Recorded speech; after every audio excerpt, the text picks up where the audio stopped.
So Hestia uses her divine powers. Okay, so there's obviously going to be a repercussion from this, judging by the ending conclusion from this episode. Because some form of skeleton thing pops up out of the sky and comes down to where Hestia is, and then the episode ends.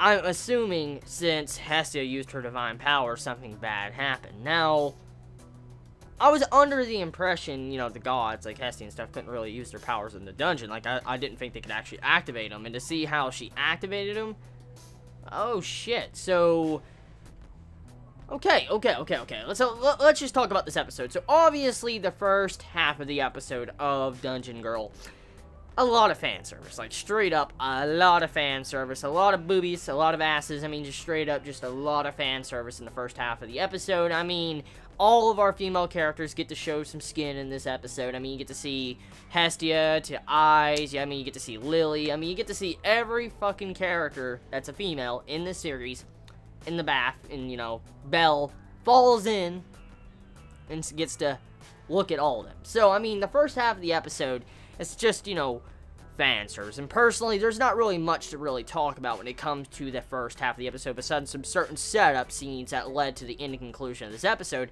But for the majority of the episode, though, when it came to those scenes, there's not really much to talk about. I mean, there was some funny things in the episode. I did laugh, and it was hit or miss, but I did laugh at some points in this episode, especially getting to see, you know, how Belle reacted when he ran away and stuff, and then seeing how everybody else reacted, and they didn't give a shit at all. Like, I mean, you would think Hestia would kind of been pissed, but she didn't really seem that pissed, so I don't know. I mean, the reason why I was saying Hestia would be pissed is because, you know, Belle was there with a bunch of other girls, not just Hestia, so you'd think Hestia got very jealous and then pissed off, but she didn't, so kind of shocked, kind of fucking shocked about that. But besides that, okay, you have it to where our blacksmith, he drops his, like, you know, bandaged weapon or whatever was given to him in last week's episode. He drops it into the forest in the middle of this episode, and I don't know what type of setup that's going to be for, but obviously that's going to be something very important in the near future. I have no idea if Dungeon Girl is going to be able to handle that setup, I say, in this season, because if we think about it, we're almost done. Like, this season is almost fucking done. Like, it's straight up almost done.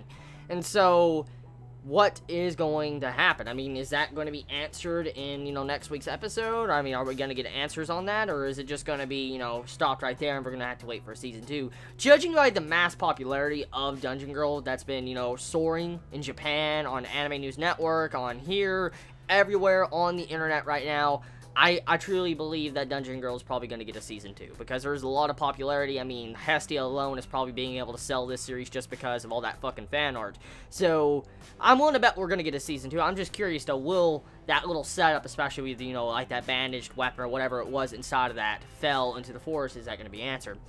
So, what really transpired in this episode, I guess, was showing that Belle is becoming a greater and greater adventurer. Like, obviously, since the first, you know, part of Dungeon Girl, he was kind of a weak person. He was very weak, and then seeing him in this episode, how he's able to fight on his own and fight against a person that was invisible, and actually learn how to fight against this person in the middle of the episode, it goes to show you his skill level and how far he has come, along with seeing how Belle has improved and, you know, his talents he has gotten through his journeys. And, I mean, you can understand why this dude that's kind of salty in this episode, like, that dude is straight up fucking salty. You can understand kind of why he is if you think about it. Because, I mean, if you were an adventurer, okay, and you were in that dungeon for God, let's say God, 3 years, let's just say 3 years. If you're fighting in that dungeon for 3 years on one floor, like floor 18, okay, or floor 19, and all of a sudden you have this new rookie dude come around out of nowhere, and then he manages to get to the fucking dungeon floor you're on in under, like, maybe 5 months, you'd be kind of fucking pissed or jealous, one or the other. And so, per human nature, it's obvious this dude would be upset. And so, we get to see that side of humanity in this episode, and that's kind of what the main goal of this episode was for Belle to understand that humanity is very jealous, and he needs to understand with him constantly ranking up the ladder and getting stronger and stronger, there's going to be more and more people that look at him with envy and jealousy, so he needs to watch out for stuff like that. People that will come up behind him and backstab him just to gain from him or get something out of him. So he needs to watch out for stuff like that in the future. That's clearly what this episode was trying to showcase to us as the viewer and him as a person. Now, regardless of that, moving past all that type of stuff, the fighting-wise of the episode, like the animation and production value, it was okay. It was nothing I could say that was 10 out of 10. It wasn't as good as that fight with the Minotaur. Like, that animation with the Minotaur and Belle, oh my god, that was so damn good. The animation was kind of decent in this episode, especially when it came to the fight. I mean, there was some things that were kind of like, meh, but, I mean, it looked really damn good. I didn't notice a lot of still frames, which is decent, too. Actually, I'm glad there wasn't a lot of still frames. There was some really good, you know, action moments with cinematography, especially with how Belle was fighting that dude, with, you know, how he closed his eyes. You see how the dude was getting scared. He was, like, trying to slice at him, and then, you know, Belle was, you know, blocking his attacks and shit. Really good animation in that scene, actually. I do have to admit. So, yeah, overall episode of Dungeon Girl sets up for the finale of the series. Like, we're getting closer to the finale.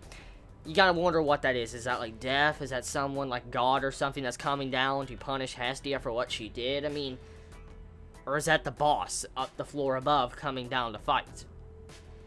So, yeah. Tell me your thoughts in the comments below. I mean, how do you feel about this week's episode of Dungeon Girl? Did you enjoy it? Did you hate it? I love you all so much. You have a wonderful day or night wherever you live. Please be safe.